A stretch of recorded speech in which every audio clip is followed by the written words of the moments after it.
በስመ አብ ወወልድ ወመንፈስ ቅዱስ አሐዱ አምላክ አሜን። ይህን የሚሰሙ ጆሮዎቻችሁ የተመሰገኑ ናቸው።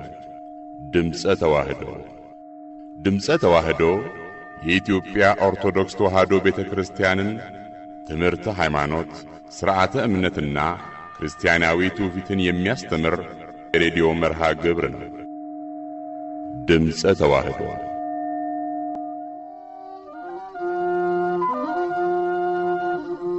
የንቦች መምህር አናቢ ለጥቅሙ ቀፎን ሰርቶላቸው አወራቸውን ይዞ ክንፉን ሰብሮባቸው በኩበት ጭስ አፈር በዋም ብናኝ በቅጠል በሆታ ማርጠጁን ሊያገኝ በቀፎ አኑሮ ንቦችን በጓሮ ያ ንብ አርቢ ሁላ ይህን ያህል ጥሩ ቢነድፉትም እንኳን መርዛቸውን ችሎ ማራቸውን ሊቆርጥ በጢስ ወዲያ ብሎ ሰው ሁሉ ለጥቅም ንብን የሚያረባው እረ ለምን ይሆን ጥበቡ ምንድነው? እረ ለምን ይሆን ጥበቡ ምንድነው? በእውቀቱ መጥቆ በጠፈር ሲንሳፈፍ እንደ ዓሣዎች በውሃ በአየርም እንደ ወፍ ተራቆ በሳይንስ ሰው ለእውቀት ሲከንፍ ምነው ለንቦቹ የተሰጠው ዕውቀት ከአበቦች ተቀጥፎ የሚገኘው ብልሃት ከሰው ልጅ መሳኑ ምክንያቱ ምን ይሆን? የንቦቹን ጥበብ ተምረን እናጢን። የንቦች መምህር የት ይሆን ያለው? ኑ የዓለም ጠበብቶች እንፈልገው። ንቦች ትምህርት ቤት ገብተው ሳይማሩ ወይ አንጎል ኖሯቸው ሳይመራመሩ ገና ከጠዋቱ አምላክ ሲፈጥራቸው አብሮ የሚወለድ ጥበብን ሰጣቸው። ሰውላ ቢራቀቅ በዘመኑ ሳይንስ ማር መስራት ተስኖት ከንቢቱ ማነስ። ይገርማል ይደንቃል የንቦች መምህር ለትንሾች ገልጾ ለትልቅ መሰወር። ፈጣሪ ፍጥረታት እጹብ ያንተ ነገር ለአእምሮ የሚከብድ የማይመረመር ለአእምሮ የሚከብድ የማይመረመር። ሲራክ ሶሎሞንም ሰውን ከንብ ተማሩ ብለዋል። እግዚአብሔር ማንኛውንም ፍጥረት የፈጠረው ለሰው ጥቅም ነው። ለትምህርት የሚሆን አለ፣ ለምግበ ሥጋ ለምግበ ነፍስ የሚሆን አለ፣ ለአንክሮ ለተዘክሮ የሚሆን አለ። በስነ ፍጥረትነቱ ደግሞ የእግዚአብሔር ሕልውና መታወቂያ ይሆናል። እንግዲህ ንብ ትንሽ ፍጥረት ናት። በሰው ዘንድ ከሌሎቹ አዕዋፍ ጋር ስትነጻጸር በራሪዎች ጋር በሰው ዘንድ መልከኛ አይደለችም። መልከኛ አይደለችም ደካማ ናት ከምትባሏ ከንብ ግን ጣፋጭ ማር ይገኛል። እውቀቱን ከየት አመጣች ነው? የት ትምህርት ቤት ተማረች? አሁን እንግዲህ ኬሚስትሪ የቅመማ ትምህርት የሚያውቁት ቀማኞች ኬሚስቶች ብዙ ነገር ይሰራሉ፣ ይቀምማሉ። በዛም ብዙ አይነት ሰው ሰራሽ የሆኑ ለሰው የሚጠቅሙ ነገሮች ተሰርተዋል። ሰውንም የሚጎዱ ተሰርተዋል። ንብ ግን ትንሿ ፍጥረት የትኛው የሳይንስ ትምህርት ቤት ገብታ የቅመማ ትምህርት ተማረች? ለአስተምርሽስ ቢሏት መቼ ማን ያስተምራታል? ስለዚህ ምንድነው የእግዚአብሔር ጥበብ አብሮ እንዲወለድ አድርጎ ንብ እንኳን ለሰው እንድትጠቅም ማር እንድትሰራ አድርጓታል። ማርና ወተት ወደምታፈሰው ምድር ነው ተስፋይቱ ምድር እሰጣቸዋለሁ ያለ አምላክ። ንብ ባትኖር ማር አይገኝም፣ ላም ባትኖር ደግሞ ወተት አይገኝም። ስለዚህ ሁሉን ነገር እናውቃለን ብለን እንዳንመካ እንደ ንብ የመሳሰሉት ፍጥረታት እኛ ማንችለውን ሲሰሩ ይገኛሉ። እውቀትም አብሮ ሲወለድ እናያለን። ሰው ግን እውቀቱ አብሮ አይወለድም፣ ይመራመራል እንጂ። ለምሳሌ የወላጆቹን ቋንቋ ወርሶ የሚናገር የለም፣ በትምህርት ነው የሚያገኝ። ንብ ግን ያው ዝማሬዋም አንድ አይነት ነው፣ ሙያውም ደግሞ የአናጢ ልጅ አናጢ ላይሆን ይችላል። ከአናጢነት ችሎታው ጋር አይወለድም፣ በትምህርት የሚያገኘው ነው፣ በስልጠና። ንብ ግን ማን አሰልጥኗት ማን አስተምሯት ነው ይህን ጥበብ ያወቀችው? ይሄ የእግዚአብሔር ስራ ያስደንቃል። ስነ ፍጥረትን አይቶ ማድነቅና ከስነ ፍጥረት መማር ይገባል። ባለቤቱ ክርስቶስም ከወፎች ተማሩ ብሎናል።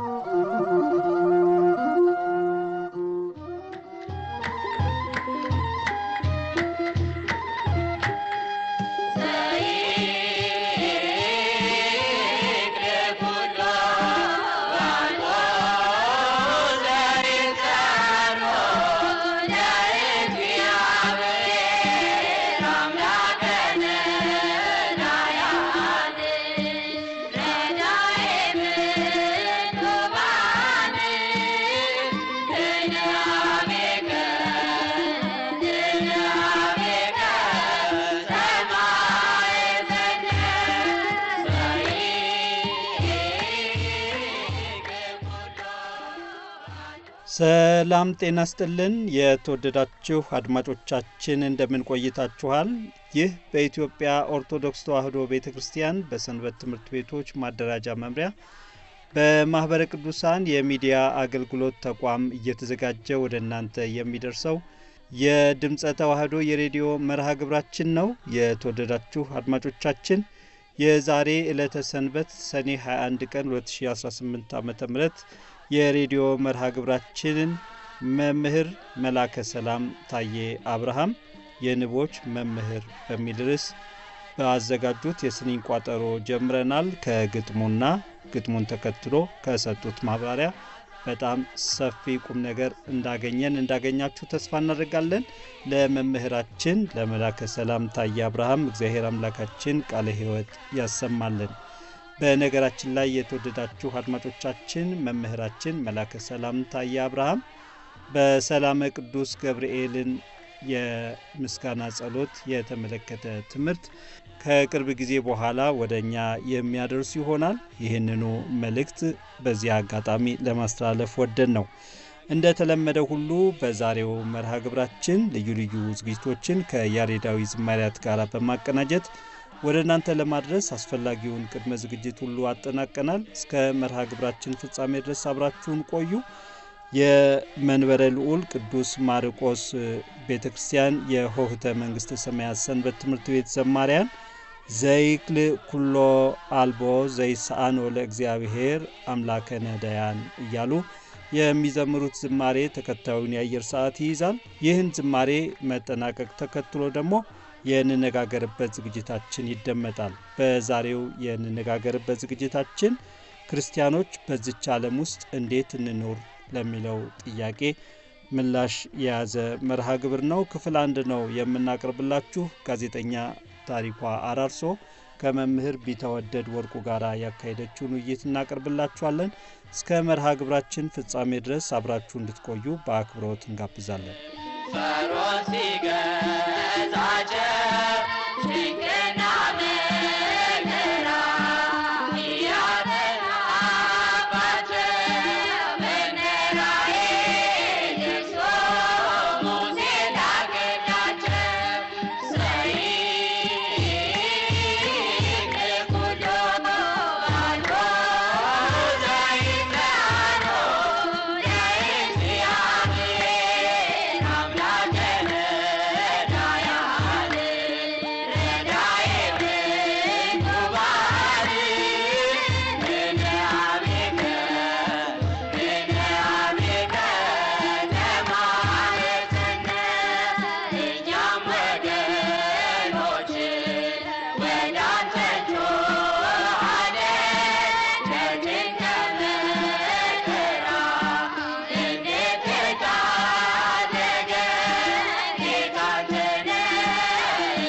እንነጋገርበት።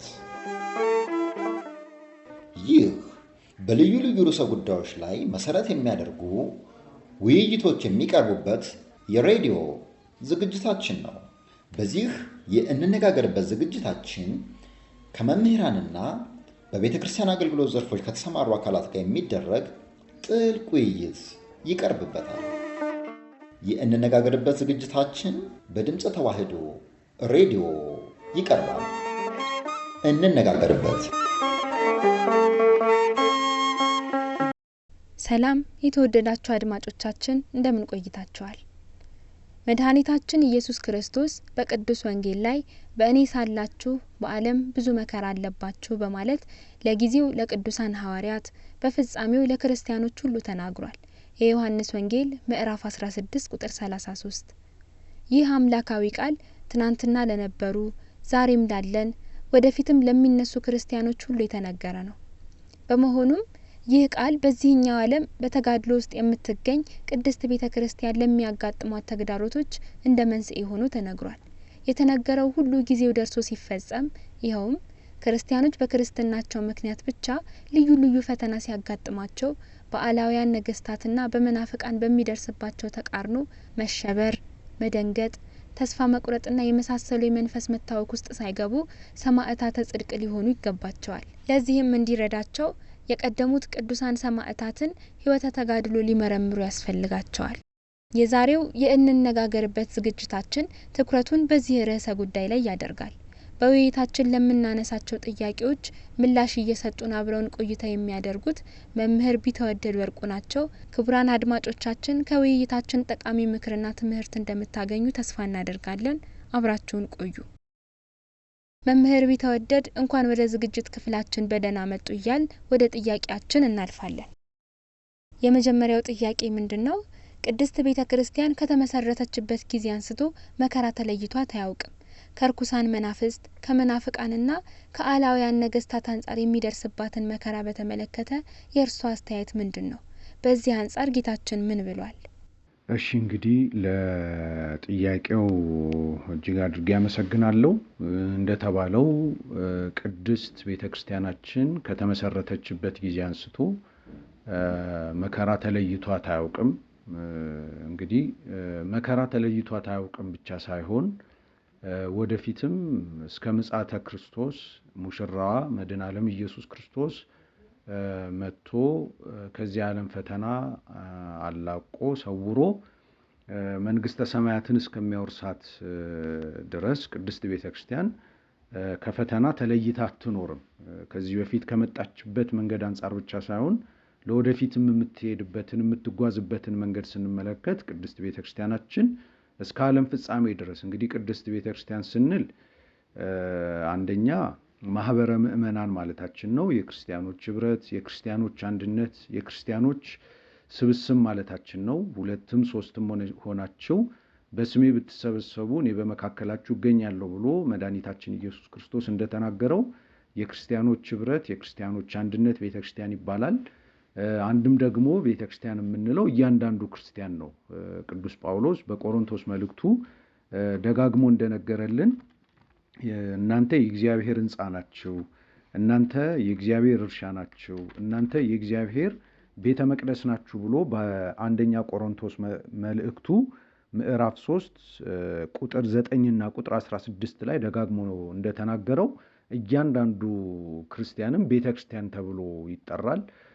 ሶስተኛ ደግሞ ቤተክርስቲያን የምንለው እንግዲህ እነዚህ ማህበረ ምእመናን ያልናቸው እያንዳንዱ ክርስቲያን ብለን የተረጎምነው ሁሉም ምእመን በአንድነት ሆኖ የሚያስቀድስበት ከአምላኩ ከእግዚአብሔር ጋር የሚገናኝበት ለእግዚአብሔር ውዳሴን፣ ምስጋናን፣ ቅዳሴን የሚያቀርብበት ቅዱስ ሥጋውን ክቡር ደሙን የሚቀበልበት ባዘነ ጊዜ በተከዘ ጊዜ የሚጠጋበትን ወይም ደግሞ የሚማጸንበትን ቦታ ቅዱስ ስፍራ ወይም ህንጻ ቤተክርስቲያን ብለን እንጠራዋለን። ስለዚህ በዋናነት ዛሬ እንደምናየው ማህበረ ምእመናን ብቻ አይደለም፣ እያንዳንዱ ክርስቲያን ብቻ አይደለም፣ ራሱ ህንጻ ቤተክርስቲያንም እውነት ለመናገር መከራ እየተቀበለ ያለበት ጊዜ ነው ብለን መናገር እንችላለን። ስለዚህ በዋናነት እንደ ክርስቲያን ሆነን ልናውቅ ልንረዳ የሚገባን ትልቁ ነገር ምንድን ነው? መድኃኒተ ዓለም ኢየሱስ ክርስቶስ እስከሚመጣበት ቀን ድረስ ቅድስት ቤተ ክርስቲያንና መከራ፣ ቅድስት ቤተ ክርስቲያንና ፈተና፣ ቅድስት ቤተ ክርስቲያንና ስደት ሊለያዩ አይችሉም። ለምንድን ነው ይሄ የሆነው ብለን ስንጠይቅ እንግዲህ የጌታችን የአምላካችን የመድኃኒታችን የኢየሱስ ክርስቶስን መንገድ መመልከት ነው። አምላካችን መድኃኒታችን ኢየሱስ ክርስቶስ ሰው ሆኖ በስጋዊ ወራት በዚህ ምድር በሚመላለስበት ወቅት እውነት ለመናገር ከፈተና ተለይቶ አያውቅም። እንደውም ቅዱስ ጳውሎስ በመልእክቱ ዕብራውያን ምዕራፍ 4 ቁጥር 15 ላይ ስናነብ ስለ ጌታችን ሲናገር ምን ይላል? ከኃጢአት በቀር በነገር ሁሉ የተፈተነ ነው እንጂ ከድካማችን የማይራራ ሊቀ ካህናት የለንም ይላል። ከኃጢአት በቀር በነገር ሁሉ የተፈተነ ነው እንጂ ከድካማችን የማይራራ ሊቀ ካህናት የለንም ይላል። እንግዲህ ሊቀ ካህናት የተባለው የካህናት አለቃ ተብሎ የተጠራ አምላካችን ጌታችን መድኃኒታችን ኢየሱስ ክርስቶስ ነው። ስለዚህ ሐዋርያው እንደተናገረው ከኃጢአት በቀር በነገር ሁሉ የተፈተነ ነው አምላካችን ኢየሱስ ክርስቶስ።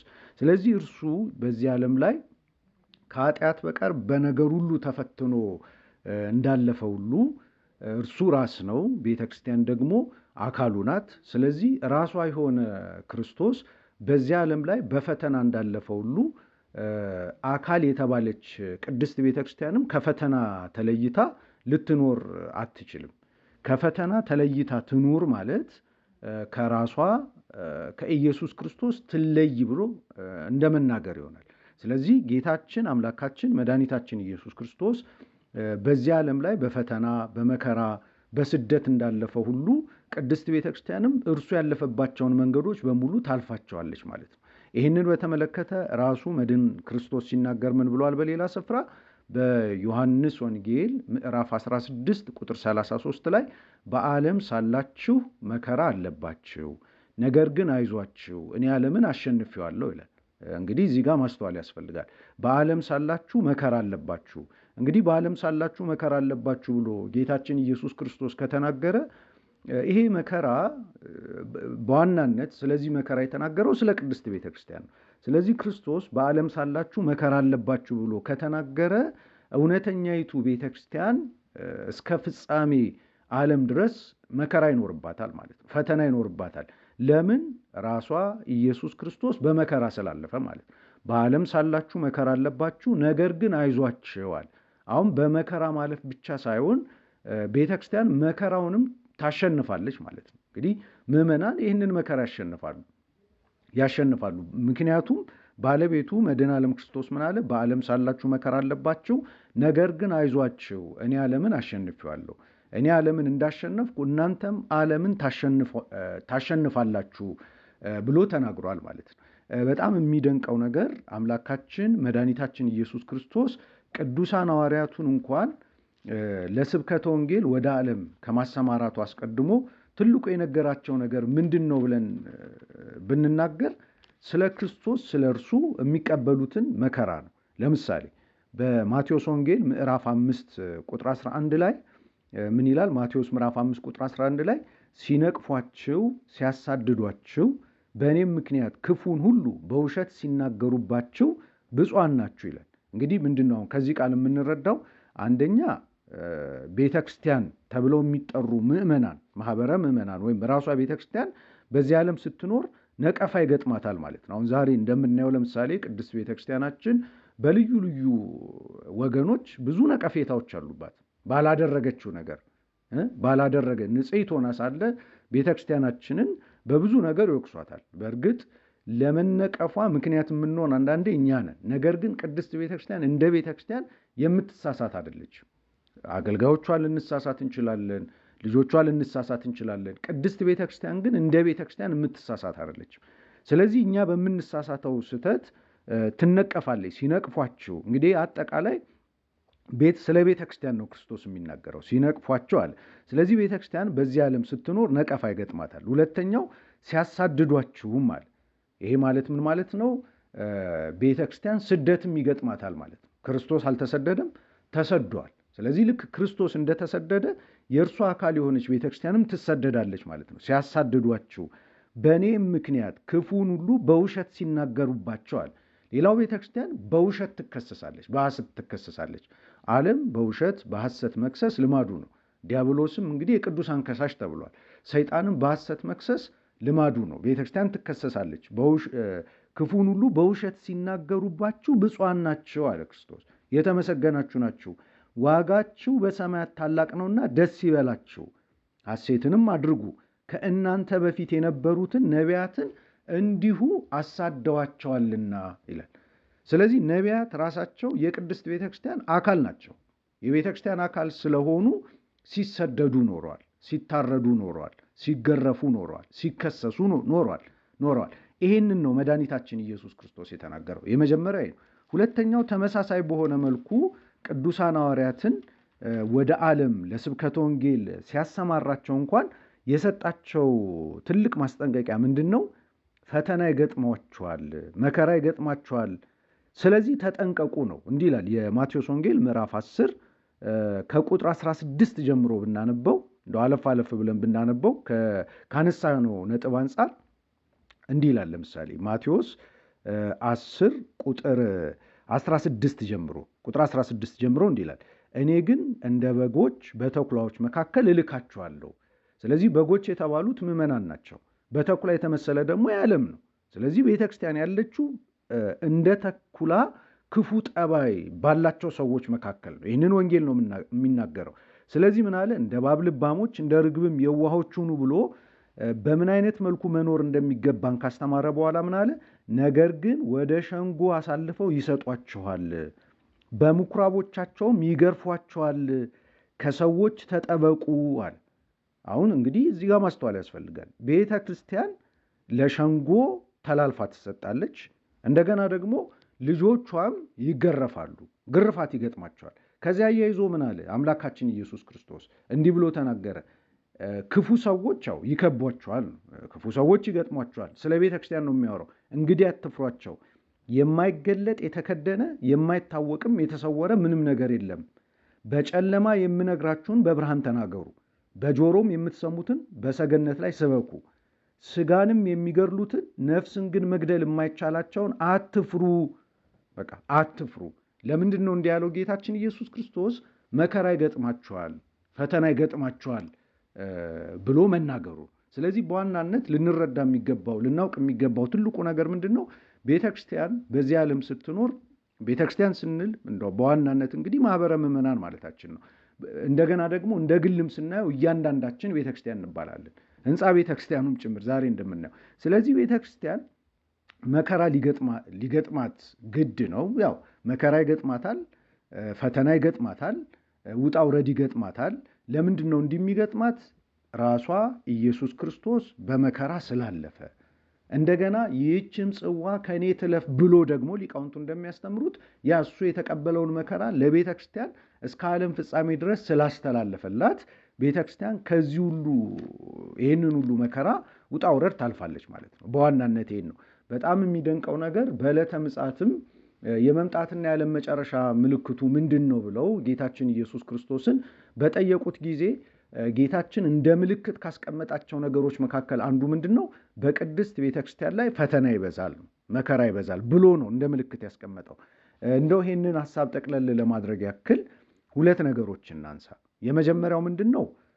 ሐዋርያው ቅዱስ ጳውሎስ ለፊልጵስዩስ ክርስቲያኖች በፊልጵስዩስ ለነበረችው ቤተክርስቲያን ማህበረ ምዕመናን ያስተላለፈውን መልእክት እናንብብ። እንዲህ ይላል። ከነ መፍትሄውም ጭምር ነው እንግዲህ ቅዱስ ጳውሎስ የሚናገረው። ምን ይላል? ወደ ፊልጵስዩስ ሰዎች ምዕራፍ 1 ላይ ሐዋርያው ቅዱስ ጳውሎስ ለጊዜው ለፊልጵስዩስ ክርስቲያኖች በፍጻሜው ደግሞ እስከ ዓለም ፍጻሜ ላለች ቤተክርስቲያን ያስተላለፈው መልእክት ነው። ምንድን ነው? በዋናነት ቅዱስ ጳውሎስ የሚነግረን በፊልጵስዩስ ክርስቲያኖች በኩል በዋናነት የሚነግረን ምንድን ነው?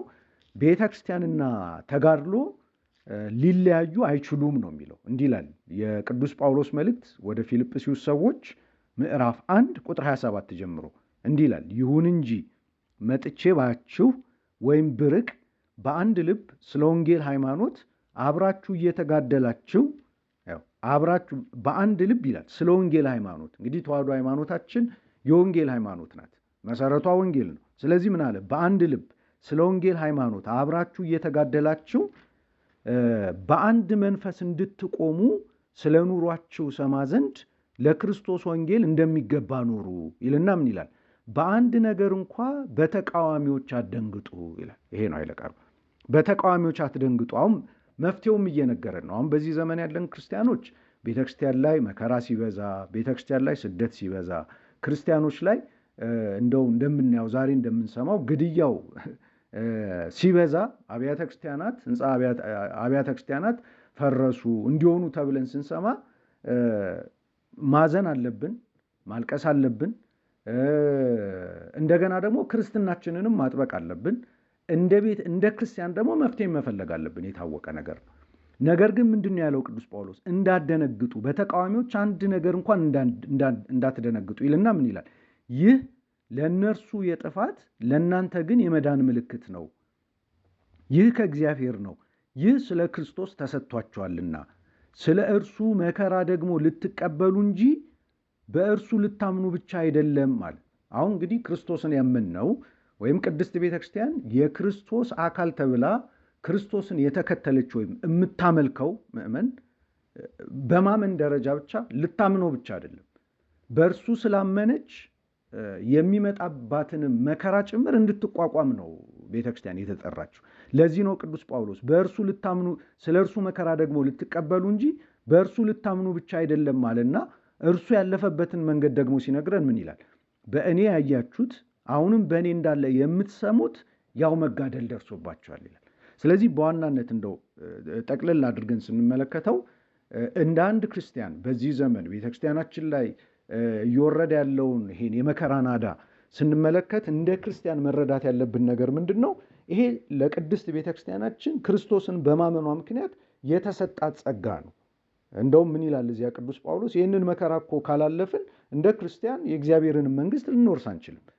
ቅዱስ ጳውሎስ እኮ በደንብ አድርጎ ነግሮናል። እንደው በግብረ ሐዋርያት ስናነብ ወደ እግዚአብሔር መንግስት ይላል በብዙ መከራ እንገባ ዘንድ ያስፈልገናል ተብሎ ተጽፏል እኮ አይደለም? የሐዋርያት ሥራ ምዕራፍ 14 ቁጥር 22 ላይ ወደ እግዚአብሔር መንግስት ይላል በብዙ መከራ እንገባ ዘንድ ያስፈልገናል ይላል። በብዙ መከራ። ስለዚህ ይሄ ቃል የተነገረው ለቅድስት ቤተክርስቲያን ነው። ቅድስት ቤተክርስቲያን ይህንን መከራ አልፋ ነው እንግዲህ የእግዚአብሔርን መንግስት የምትወርሰው። ወደ መጨረሻ ተስፋ ወደምታደርገው መንግስት ወደ መንግስተ ሰማያት የምትገባው እንኳን ቤተክርስቲያን ይህንን መከራ አልፋ። ስለዚህ ለቤተክርስቲያን መከራ መንገዷ ነው። መሪዋ ኢየሱስ ክርስቶስ ነው። መስቀል ምርኩዟ ነው። መከራ መንገዷ ነው። የመጨረሻ ተስፋዋ ደግሞ መንግስተ ሰማያት መውረስ ነው ማለት። እንደውም በሌላ ስፍራ የዮሐንስ ራእይ ምዕራፍ 7 ላይ እኮ ስናነብ ቅዱስ ዮሐንስ ነጫጭ ልብስ የለበሱ ምዕመናንን ተመልክቷል፣ ክርስቲያኖችን ተመልክቷል። እና ከሊቃናቱ መካከል አንዱ እነዚህ እነማን ናቸው ነጭ ልብስ የለበሱት ከየትስ መጡ ብሎ ጠየቀኝ ይላል። እና ቅዱስ ዮሐንስ ምንድን ነው ያለው? ጌታ ሆይ አንተ ታውቃለህ፣ እኔ አላውቅም አልኩት ይላል ራእይ ምዕራፍ 7 ቁጥር 14 ላይ። እና ምን ብሎ መለሰልኝ ይላል? እነዚህ ከታላቁ መከራ የመጡ ናቸው ይላል። ልብሳቸውን አጥበው በበጉ ደም አነጹ ነው የሚለው። ስለዚህ ከታላቁ መከራ የመጡ ናቸው። ይሄ ቃል የተነገረው እኮ ድል ስለነሳችው ቤተክርስቲያን። እንግዲህ እንደተባለው ቤተክርስቲያን ማለት ሁለት ወገን፣ የመጀመሪያው በዚህ ዓለም ያሉ ገና ተጋድሎ ላይ ያሉ ምዕመናን ህብረት ናት። በዚህ ዓለም ላይ ተጋድሎ ላይ ያሉ እንደው ሚሊታንት ቸርች ትባላለች። በዚህ ዓለም ላይ በተጋድሎ ላይ ያለች ቤተክርስቲያን ማለት ነው። ሁለተኛይቱ ደግሞ ድል የነሳችው ቤተክርስቲያን ናት፣ በሰማይ ያለችው ማለት ነው። ትራይፓንት ቸርች የምንላት ማለት ድል የነሳች በሰማይ ያለች ቅድስት ቤተክርስቲያን ናት። ስለዚህ እነዚህ በሰማይ ስላሉ ድል ስለነሱ ማህበረ ምዕመናን ከሊቃናቱ መካከል አንዱ ምን ብሎ ነገረኝ ነው ያለው ቅዱስ ዮሐንስ? እነዚህ ከታላቁ መከራ የመጡ ናቸው፣ ልብሳቸውን አጥበው በበጉ ደም አነጹ ይላል። ስለዚህ በዋናነት ይህንን በደንብ አድርገን መረዳት አለብን። እንደ ቤተክርስቲያን ልጅነታችን ወይም ቤተክርስቲያን የክርስቶስ አካል እንደመሆኗ መጠን ከልዩ ልዩ ክፍሎች ፈተና ይመጣባታል። እኛ እንደነቅም ማለት ነው። ከየት ነው የሚመጣባት ለሚለው እንግዲህ የመጀመሪያው ሰይጣን ነው ፈተና የሚያመጣባት። ይህንን ቅዱስ ጳውሎስ በኤፌሶን መልእክቱ ምዕራፍ 6 ከቁጥር 12 ጀምሮ መጋደላችን ከደምና ከስጋ ጋር አይደለምና ነገር ግን ይላል በዚህ ዓለም ካሉ ከእኩያን አጋንንት ከርኩሳን መናፍስት ጋር በዚህ ዓለም ካሉ ገዢዎች ጋር ከአለቆች ጋር ከስልጣናት ጋር ነው ይላል። ስለዚህ ቤተክርስቲያን እስከ ዓለም ፍጻሜ ድረስ ተጋድሎ አለባት። ከማን ነው ይህ ፈተና የሚከፈትባት? ቅዱስ ጳውሎስ እንደነገረን አንደኛ ከዲያብሎስ ነው፣ ሁለተኛው ደግሞ ከዓለም ነው። በዓለም ሳላችሁ መከራ አለባችሁ ብሏል። እንግዲህ በዓለም ሳላችሁ መከራ አለባችሁ፣ ግን አይዟችሁን ዓለምን አሸንፌአለሁ። ስለዚህ ዓለም ራሱ ለቤተክርስቲያን የመከራ ምንጭ ነው፣ የመከራ ምንጭ ነው። ዓለም ስንል እንግዲህ በዓለም ያሉ ክፉ ሰዎች ማለታችን ነው። ስለዚህ ዲያብሎስ ፈተና ያመጣባታል። የዓለም ሰዎች ስንል ክፉ ነገስታት፣ ክፉ መሪዎች ቤተክርስቲያን ላይ እንደገና ክፉ አስተሳሰብን ያነገቡ በፍልስፍና ስም፣ በሳይንስ ስም፣ በፖለቲካዊ ርዕዮተ ዓለም ስም ቤተክርስቲያን ላይ ፈተና ሊያመጡ ይችላሉ። ምክንያቱም የቤተክርስቲያን ክርስቶሳዊ አካሄድ ለዓለም የተመቸ ስላልሆነ ዓለም ራሱ በልዩ ልዩ መንገድ ቅድስት ቤተክርስቲያን ላይ ፈተና ያመጣል። ስለዚህ በዋናነት ማወቅ ያለብን መረዳት ያለብን መገንዘብ ያለብን ነገር ምንድን ነው? ቤተክርስቲያንና መከራ ቤተክርስቲያንና ፈተና ሊለያዩ አይችሉም ማለት ነው። የመጀመሪያው ነጥብ ይሄ ነው። እሺ መምህር ቃለ ሕይወት ያሰማልን።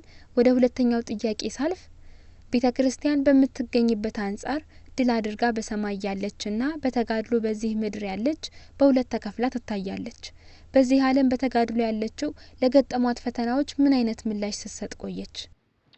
እንግዲህ ወደ ሁለተኛው ጥያቄ ስንመጣ እንግዲህ ቅድስት ቤተክርስቲያን በዚህ ዓለም ላይ ያለች በተጋድሎ ላይ ያለችን ቤተክርስቲያን አለች ብለን ቅድምም ተናግረናል። ይህንን ካወቅን ከተረዳን በዚህ ዓለም በተጋድሎ ያለችው ቤተክርስቲያን ለገጠሟት ፈተናዎች ምን አይነት ምላሽ ስትሰጥ ቆየች የሚለውን ጥያቄ ስናነሳ እንግዲህ አሁን እኛ የሐዋርያትን መንገድ ነው የምንከተለው። የቅድስት ቤተክርስቲያን እንግዲህ የተመሰረተችው ቤተክርስቲያናችን በቅዱሳን ነቢያትና በቅዱሳን ሐዋርያት ትምህርት ላይ ነው። ይህንን እንግዲህ ሐዋርያው ቅዱስ ጳውሎስ በኤፌሶን መልእክቱ ምዕራፍ 2 ቁጥር 19 እና ቁጥር 20 ላይ በነቢያት በሐዋርያት መሰረት ላይ ታነጻቸዋል ይለናል። ስለዚህ በነቢያትና በሐዋርያት መሰረት ላይ ከታነጽን በነቢያትና ሐዋርያትም በመከራ ካለፉ በፈተና ካለፉ ያንን መከራ ያንን ፈተና እንዴት አለፉ ቅዱሳን ሐዋርያት ብለን ነው መጠየቅ ያለብን። በራሳችን መንገድ ሳይሆን ሐዋርያት ያንን ፈተና እንዴት አለፉ ብለን ነው መጠየቅ ያለብን። ምክንያቱም ቤተክርስቲያን የተመሰረተችው በነቢያትና በሐዋርያት መሰረት ላይ ስለሆነ እንደው ለቅዱስ ጴጥሮስስ ብሎት የለ እንዴ? አንተ ጴጥሮስ ነህ፣ አለት ነህ፣ መሰረት ነህ፣ በዚህች አለት ላይ ቤተክርስቲያኔን እመሰርታታለሁ ብሎ ጌታችን ኢየሱስ ክርስቶስ እንደተናገረው በቅዱሳን ሐዋርያት በቅዱሳን ነቢያት ትምህርት ላይ ስለተመሰረተች ቤተክርስቲያን እንዴት አለፈች ይህንን መከራ ብለን ስንጠይቅ ሐዋርያት እንዴት አለፉት የሚለውን መጠየቅ ያስፈልጋል። እንግዲህ ባጭሩ ቅዱሳን ሐዋርያት ወይም ደግሞ ቀደምት ክርስቲያኖች እንዲህ አይነት ፈተና ሲገጥማቸው አሁን በቤተክርስቲያን ላይ እንደምናየው አይነት ወይም ከዚያም በላይ ፈተና ሲገጥማቸው እንዴት ነው ያለፉት ሲባል እንግዲህ የመጀመሪያው በጸሎት ነው። ጸሎት ያደርጉ ነበር። አሁን በዚህ ዘመን ያለን ክርስቲያኖች እውነት ለመናገር ትልቁ ያለብን ችግር ምንድነው? ጸሎት ከልባችን አናደርግም። እንደው እውነት ለመናገር አሁን ይሄ ጥያቄውም የተጠየቀው ጸሎት ምንድነው? ጸሎት መጸለይ ያለበት በምን አይነት መንገድ ነው? ጸሎታችን ተሰሚ መስዋዕታችን ጉዳይ ፈጻሚ እንዲሆን በምን አይነት መንገድ መጸለይ ያለብን የሚለው ራሱን የቻለ ትምህርት አለ። ግን ምንድነው በዚህ ዘመን ያለን ክርስቲያኖች እውነት ለመናገር እንጸልያለን ወይ? በምናወራው ልክ በምንናገረው ልክ ወይ አንዳንድ ጊዜ ማህበራዊ ሚዲያ ላይ በምንጽፈው ልክ እንጸልያለን ወይ? ቤተክርስቲያን የሚገጥማትን ፈተና ማስቀረት አንችልም። መከራውን ማስቀረት አንችልም። ምክንያቱም ይሄ መከራ ማምጣት ፈተና ማምጣት ዲያብሎስ እጅ ላይ ነው ያለው፣ ወይም ደግሞ ለሰይጣን ግብረ አበር የሆኑ ክፍሎች ላይ ነው ያለው፣ በእነሱ እጅ ላይ ነው ያለው። ምንድነው እኛ ማድረግ የምንችለው? መከራም ቢያመጡ ፈተናም ቢያመጡ ያንን ፈተና የምናልፍበትን መንገድ ግን እግዚአብሔር እንዲያሳየን ይላል እኮ ቅዱስ ጳውሎስ። ፈተና ሊቀር አይችልም፣ ሁላችንም እያንዳንዳችን ይላል እዛ አንደኛ ቆሮንቶስ ምዕራፍ 10 ላይ ፈተናውን ማስወገድ አንችልም። ግን ፈተናውን ሲመጣ ፈተናውን ድል እንድንነሳ ማድረግ ያለብን ምንድነው? ጸሎት ነው። እግዚአብሔር መንገድ እንዲያሳየን፣ ስደት ቢመጣ ስደቱ እንድንቋቋም፣ እንደነዚህ አይነት ክፉ መከራ የሚያመጡብንን ሰዎች ልቡና እንዲሰጣቸው ቅድም እንደተባለው እንዲህ አይነት መከራ ሲያመጡ ለእነርሱ የጥፋት ለእናንተ ግን የመዳን ነው ተብሏል። ስለዚህ እነርሱ እንዳይጠፉ ሁሉ ቤተክርስቲያን ላይ ፈተና በማምጣት መከራ በማምጣት እንዳይጠፉ ስለ እነርሱም ጭምር መጸለይ አለብን። በመከራ ውስጥ ስላሉ ክርስቲያኖች መጸለይ አለብን። ምክንያቱም ሐዋርያት ፈተና ሲገጥማቸው ያስተማሩን ነገር በመከራ ሰዓት ጸሎት ማድረግ ነው። ይህንን በተመለከተ እንደው አንድ የመጽሐፍ ቅዱስ ቃል ብናነሳ ጥሩ ይሆናል። ለምሳሌ ምንድነው የመጀመሪያውን ባነሳው ደስ የሚለኝ እንደ ምሳሌ ብናነሳው ቅዱስ እስጢፋኖስን ለምሳሌ በሰማዕትነት እንዳለፈ እናውቃለን። አይሁድ ገደሉት ይላል አይደለም? የሐዋርያት ሥራ ምዕራፍ 7 ቁጥር መጨረሻ ላይ ቁጥር 58 ጀምሮ ብናነበው እንግዲህ ቅዱስ እስጢፋኖስን አይሁድ በድንጋይ ወግረው እንዲገደል እንዳደረጉት እናውቃለን። ሰማዕትነትን ተቀብሏል ቅዱስ እስጢፋኖስ እንዲህ አይነት መከራ ገጥሞት ማለት ነው በሰማዕትነት ሲያልፍ በድንጋይ ተወግሮ ለክርስቶስ ምስክር ሆኖ ለጠላቶቹም በጣም የሚገርመው ያን ሁሉ የድንጋይ ናዳ እያወረዱበት ቅዱስ እስጢፋኖስ ግን ወደ ሰማይ ትኩር ብሎ እየተመለከተ ይጸልይ ነበር ይላል። ጌታዬ ኢየሱስ ክርስቶስ ሆይ ነፍሴን ተቀበል፣ የእነዚህንም ሰዎች ኃጢአት አድርጋ አትቁጠርባቸዋል ይላል እና በዚያ ጊዜ በቅዱስ እስጢፋኖስ ሞት ተባባሪ ከሆኑ ወገኖች መካከል አንዱ ማን ነው? ሳውል ነው። ሳውል እንግዲህ ልብሳቸውን ይዝላቸው ነበር ይላል እና ይህንን ጸሎት በማድረጉ ቅዱስ እስጢፋኖስ በሰማዕትነት ካለፈ በኋላ ቅዱስ ጳውሎስ ምርጥ ሐዋርያ ሆኖ ለቤተ ክርስቲያናችን አገልጋይ ሆነ ማለት። ስለዚህ በመከራ ሰዓት ጸሎት ማድረግ ቤተ ክርስቲያንን የሚበድሉ ሰዎች፣ ቤተ ክርስቲያን ላይ ጥፋት የሚያመጡ ሰዎች ወደ ልቡናቸው ተመልሰው ነገ ቤተ ክርስቲያንን የሚጠቅሙና የሚክሱ ያደርጋቸዋል። ከቅዱስ እስጢፋኖስ በመከራ ሰዓት ጸለየ። እሱ ሲወገር እንግዲህ ድንጋይ ያቀብል የነበረ ልብስ ይዝ የነበረ ሳውል ኋላ ቅዱስ ጳውሎስ ተብሎ ራሱ በሰማዕትነት እንዲያልፍ ለቤተ ክርስቲያን ምስክር እንዲሆን አድርጓል። ሁለተኛው ደግሞ ምንድነው? ቀጥሎ ያለው ምንድነው? ወደሚቀጥለው ምዕራፍ 8 ላይ ሐዋርያት ሥራ ምዕራፍ 8 ላይ ስንገባ ምን ይላል? በዚያም ቀን ይላል በኢየሩሳሌም ባለች ቤተ ክርስቲያን ላይ ታላቅ ስደት ሆነ ይላል። በቃ በዚህ እንግዲህ ቤተ ክርስቲያን ከስደት ተለይታት ስደት ሆነ። ሁሉም ከሐዋርያት በቀር ወደ ይሁዳና ወደ ሰማርያ ሀገሮች ተበተኑ ይልና በጸሎትም የተጉ ሰዎች ይላል። ይህንን ቃል ነው ይፈልግ። በጸሎት የተጉ ሰዎች እንግዲህ ቅዱስ እስጢፋኖስ በሰማዕትነት አለፈ። በዚያ የመከራ የስደት ዘመን ካለፈ በኋላ በወቅቱ የነበሩ ክርስቲያኖች ምን ነበር የሚያደርጉት? ተመልከቱ፣ ጸሎት ነበር የሚያደርጉት። ስለዚህ ቅዱሳን ሐዋርያት ፈተና ሲመጣ መከራ ሲመጣ ለእኛ ያስተማሩን ትልቁ ነገር ምንድን ነው ብለን ከጠየቅን ጸሎት ነው። ወደ ፈተና እንዳትገቡ ትጉና ጸልዩ ብሎ ክርስቶስ አስተምሮ ወደ ፈተና እንዳትገቡ ትጉና ጸልዩ። ምን ማለት ነው? ፈተናው ይቀራል ማለት አይደለም። መከራው ይቀራል ማለት አይደለም። የቤተ ክርስቲያን ስደት እኮ ይቀራል ማለት አይደለም። ግን ምንድን ነው በዚህ መካከል እግዚአብሔር ያንን ስደት፣ ያንን ፈተና፣ ያንን መከራ ወደ በጎ ይለውጠዋል። አሳዳጆችን ጭምር ቤተ ክርስቲያንን የሚበድሉ ሰዎችን ጭምር ወደ ቤተ ክርስቲያን በረት፣ ወደዚህ በረት ያልገቡ ከውጭ የሆኑ ሌሎች በጎች አሉኝ ብሎ ክርስቶስ እንደተናገረው እነዚህ ከውጭ ያሉ ምናልባት በአሁኑ ሰዓት ቤተክርስቲያንን እየበደሉ እያሳደዱ አብያተ ክርስቲያናት እንዲነዱ እንዲቃጠሉ እያደረጉ ያሉ ክፍሎች ራሳቸው ቀልብ አግኝተው ወደ ቤተክርስቲያን እንዲመለሱ የቤተክርስቲያን አገልጋይ እንዲሆኑ ሊያደርጋቸው ይችላል። ስለዚህ የመጀመሪያው በወንጌል የተነገረን ሐዋርያት ያለፉበት ትልቁ መንገድ ምንድን ነው? ጸሎት ማድረግ ነው። እንግዲህ ጸሎት ስናደርግ ምን ማድረግ እንደሚገባን ሁሉ እግዚአብሔር ይጠቁመናል፣ ያሳየናል፣ መፍትሄ መንገድ እናገኛለን ማለት ነው። የመጀመሪያ ነው። ስለዚህ ቤተክርስቲያን ቀደምት ሐዋርያት ይህንን ያደረጉት። ሁለተኛው ከጸሎት ጋር ምንድነው ማድረግ ያለብን? ትዕግስት ነው። መታገስ አለብን። እንግዲህ ጌታችን ያስተማረን ምንድነው? በመታገሳችሁ ነው አይደለም ያለው?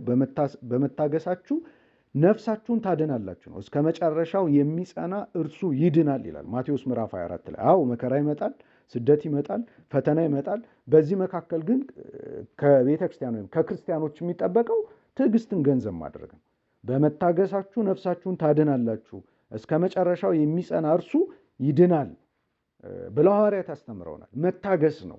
መከራ ሲመጣ ፈተና ሲመጣ መታገስ፣ ትዕግስት ያስፈልጋል። ትዕግስት የመንፈስ ቅዱስ ፍሬ ነው። እንደምናውቀው ቀደምት ክርስቲያኖች ይታወቁ የነበረው መከራ ሲመጣ ፈተና ሲመጣ ትዕግስትን ገንዘብ ያደርጉ ነበረ። ስለዚህ መታገስ፣ የሁሉ መከራ የሁሉ ፈተና እንደሚያልፍ አውቀን መታገስ ያስፈልጋል። ሶስተኛው ደግሞ ምንድነው? ድርሻችንን መወጣት። ይሄ መከራ መጣ አይደለም? መከራው ከመጣ ከኛ የሚጠበቀው ምንድን ነው? ድርሻችንን መወጣት። እንዳልነው ነው እንግዲህ ዲያብሎስም ፈተናውን ያመጣል፣ ዓለምም ፈተናዋን ታመጣለች። ክፉ ሰዎችም የሆነ ርዕዮተ ዓለም ይዘው ቤተክርስቲያን ላይ ፈተና ያመጣሉ። እኛ ምን እናድርግ ለሚለው ድርሻችን እንወጣ። መምህሩ ያስተምር፣ በቃ መምህሩ ያስተምር። መጸለይ የሚገባቸው አባቶቻችን ይጸልዩ። የሚያስተዳድሩ ሰዎች ደግሞ በአግባቡ ያስተዳድሩ።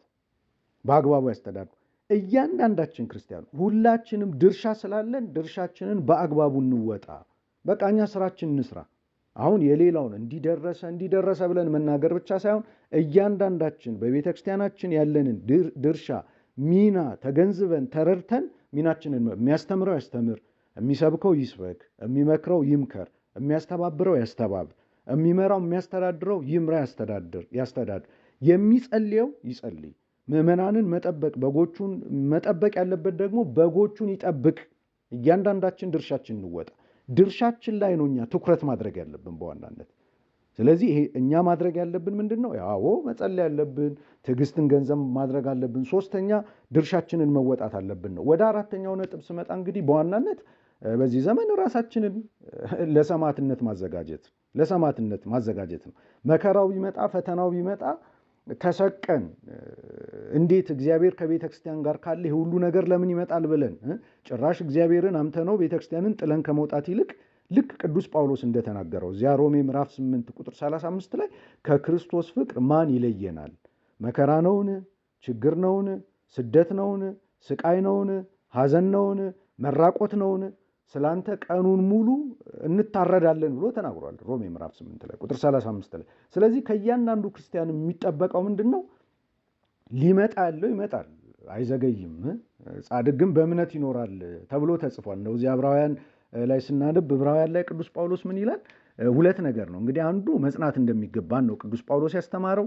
ምንም አይነት መከራ ቢመጣ ፈተና ቢመጣ ወደኋላ እንዳንል፣ የሚያገለግለው እንዲያገለግል በዚያ እንድንቀጥል ነው ያስተማረን። ሁለተኛው ምንድን ነው? ከዚህ ጋር አያይዞ ቅዱስ ጳውሎስ የሚነግረን ምንም አይነት መከራና ፈተና ቢመጣ ወደኋላ እንዳናፈገፍግ ነው። እንደውም እሱም ባነበው ጥሩ ይሆናል። እንዲህ ይላል ዕብራውያን ምዕራፍ 10 ከቁጥር 35 ጀምሮ እንዲህ ይላል እስከ ቁጥር 39 እንዲህ ይላል፣ እንግዲህ ታላቅ ብድራት ያለውን ድፍረታችሁን አትጣሉ። እንግዲህ ድፍረታችን ምንድን ነው? ድፍረታችሁን አትጣሉ አለ። በጎ ድፍረት አለ ማለት ይልና የእግዚአብሔርን ፈቃድ አድርጋችሁ የተሰጣችሁን የተስፋ ቃል እንድታገኙ መጽናት ያስፈልጋችኋል። ይህ እንግዲህ ለማህበረ ምዕመናን የተላለፈ መልእክት ነው። ለቤተ ክርስቲያን መጽናት ያስፈልጋችኋል። ገና በጣም ጥቂት ጊዜ ነው። ሊመጣ ያለው ይመጣል። ሊመጣ ያለው ኢየሱስ ክርስቶስ ነው። በሌላ መልእክቱ ይናገራል። በቤተ ክርስቲያን ላይ መከራ ያመጡትን መከራ ሊያመጣባቸው ኢየሱስ ክርስቶስ ይመጣል። የሚያሳድዱት ሊሰደዱ ጊዜ አላቸው። ሁሉም እንደቀለደ መቼም አይቀርም። በሌላው ላይ ግፍ እንዳመጣን ቤተክርስቲያንን እንደበደልን አንቀርም። ይመጣል ክርስቶስ። ሊመጣ ያለው ይመጣል፣ አይዘገይም የሚልና ጻድቅ ግን ይላል እውነተኛ ክርስቲያን ግን በእምነት ይኖራል። ወደኋላም ቢያፈገፍግ ነፍሴ በእርሱ ደስ አይላትም። ወደኋላ ማፈግፈግ አያስፈልግም። በቃ ክርስትናን እርፍ ይዞ ወደኋላ የለም። ክርስትናን ከጀመርን በኋላ ወደኋላ ማፈግፈግ የለም፣ ወደፊት ነው አለና ምን አለ? እኛ ግን ነፍሳቸውን ሊያድኑ ከሚያምኑት ነን እንጂ ወደ ጥፋት ከሚያፈገፍጉ አይደለንም። ስለዚህ ወደ ጥፋት፣ ወደ ኃጢአት፣ ወደ ክደት፣ ወደምንጠላው ግብር ተስፋ ቆርጠን ወደኋላ አይደለም ማለት ያለብን። አዎ ክርስቶስ ከኛ ጋር አለ። መከራ ቢመጣ ፈተና ቢመጣ ከክርስቶስ ፍቅር ማን ይለየኛል ብለን ልንጸና እንደሚገባን በዚህ መልኩ ወንጌል ያስተምረናል ማለት ነው። ስለዚህ ቤተክርስቲያን የሰጣቻቸው ምላሾች እነዚህ ናቸው። ቤተክርስቲያን በጸሎት በመጽናት ሐዋርያት አባቶቻችን፣ ሁለተኛ ትዕግስትን ገንዘብ በማድረግ በመታገስ፣ ሶስተኛው ደግሞ ሐዋርያት ድርሻቸውን ነበር የሚወጡት። ድርሻቸውን ቅዱስ ዮሐንስ በፍጥሞ ደሴት ተግዞ እንኳን በዚያ ድርሻውን ተወጥቷል፣ ድርሻችንን በመወጣት።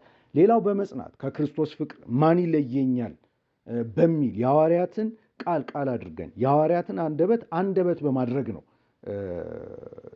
መጽናት የሚገባን ማለት ነው። እንደው እንደ መጨረሻ ደግሞ ባስቀምጥ ደስ የሚለኝ ምንድን ነው እንግዲህ ቀደምት አባቶቻችን ቅዱሳን ሐዋርያት እዚህ ላይ ሆነው ስለ ነገ ያስቡ ነበረ፣ ስለ መጪው ትውልድ። ስለዚህ በዚህ ዘመን ያለን ክርስቲያኖች ለመጪውም ትውልድ ማሰብ አለብን። ለመጪው ትውልድ ማስበን መስራት መቻል አለብን።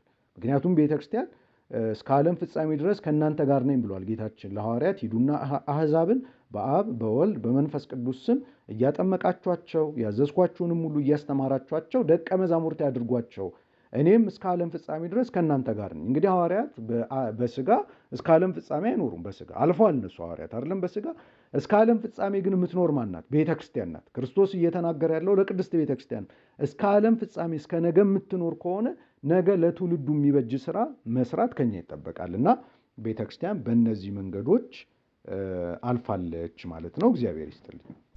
እሺ መምህር ቃለ ሕይወት ያሰማልን። ቀጣዩ ጥያቄ በልዩ ልዩ ዘመናት የተነሱ የቤተ ክርስቲያን ጠላቶች ጥላቻቸውን የገለጹባቸውና እርሷን ለማዳከም ወይም ለማጥፋት ልዩ ልዩ ስልቶችን እየቀያየሩ ሊገዳደሯት እንደሞከሩ ይታወቃል። በዚህ ዘመን ደግሞ የተለመደው የጥፋት ስራቸው ወይም ቤተ ክርስቲያንን ማቃጠል፣ ካህናትንና ምእመናንን ማሳደድና መግደል እንዳለ ሆኖ መደበኛና ልዩ ልዩ የስብከተ ወንጌል መርሃ ግብራት እንዳይካሄዱ ሰው እየታረደ ቤተ ክርስቲያን እየተቃጠለ ይህንን መርሃ ግብር ማካሄድ ተገቢ ነውን? የሚልና መሰል ሌሎች ጥያቄዎችን በማቅረብ አጀንዳ እየሰጡ ይገኛሉ። ይህንን ሁኔታ እንዴት ያዩታል? በጉዳዩ ላይ ምን አይነት ሀሳብ አለዎት? እንዲህ ያለ ሀሳብ የሚያቀርቡ አካላት ነገ ሰው እየታረደ እንዴት ታስቀድሳላችሁ፣ እንዴት ትቆርባላችሁ ላለማለታቸው ምን ማረጋገጫ ይገኛል? የተወደዳችሁ አድማጮቻችን መምህር ቢተወደድ ለዚህና ለሌሎች ጥያቄዎቻችን የሰጡትን ምላሽ በቀጣዩ ሳምንት ወደ እናንተ የምናደርስ ይሆናል። ከቀሪ ዝግጅቶቻችን ጋር መልካም ቆይታ ይሆንላችሁ። እንነጋገርበት። ይህ በልዩ ልዩ ርዕሰ ጉዳዮች ላይ መሰረት የሚያደርጉ ውይይቶች የሚቀርቡበት የሬዲዮ ዝግጅታችን ነው። በዚህ የእንነጋገርበት ዝግጅታችን ከመምህራንና በቤተ ክርስቲያን አገልግሎት ዘርፎች ከተሰማሩ አካላት ጋር የሚደረግ ጥልቅ ውይይት ይቀርብበታል። የእንነጋገርበት ዝግጅታችን በድምፀ ተዋህዶ ሬዲዮ ይቀርባል። እንነጋገርበት።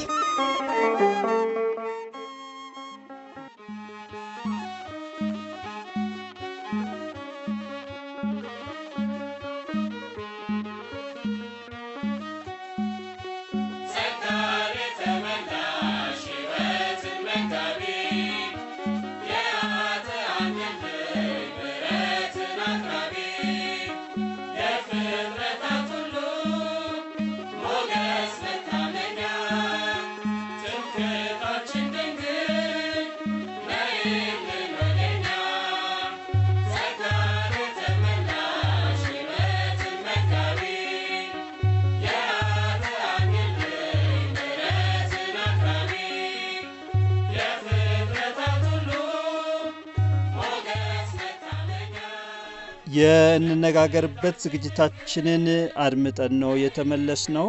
ክፍል አንዱን ማለት ነው። በዝግጅቱ የተሳተፉ እህታችን ታሪኩ አራርሶና መምህር ቢተወደድ ወርቁን እግዚአብሔር አምላካችን ቃለ ሕይወት ያሰማልን።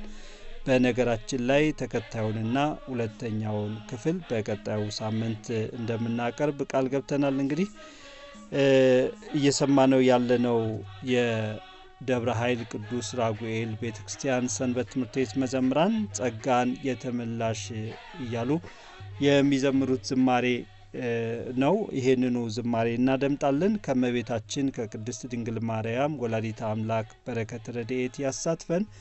ዝማሬውን ተከትሎ እንደገና ለስንበት የምንገናኝ ይሆናል። እስከ መርሃ ግብራችን ፍጻሜ ድረስ አሁንም አብራችሁ እንድትቆዩ በአክብሮት እንጋብዛለን።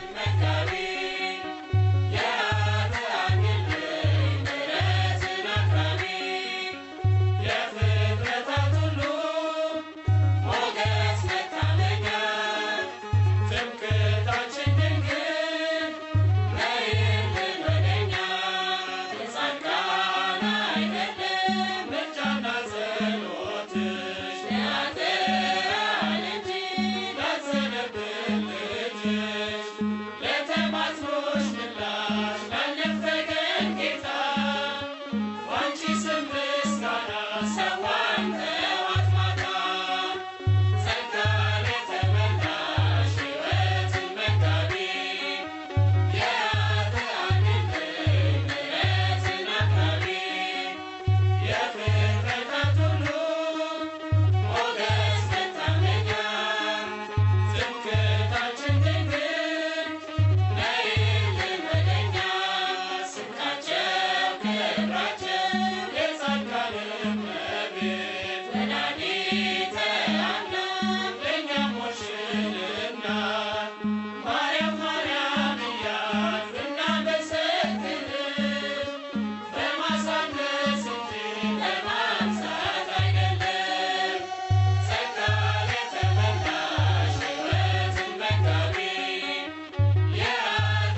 የተወደዳችሁ አድማጮቻችን እንግዲህ አብራችሁን በመቆየት ዝግጅቶቻችንን ስትከታተሉ ስለነበራችሁ ከልብ እናመሰግናለን።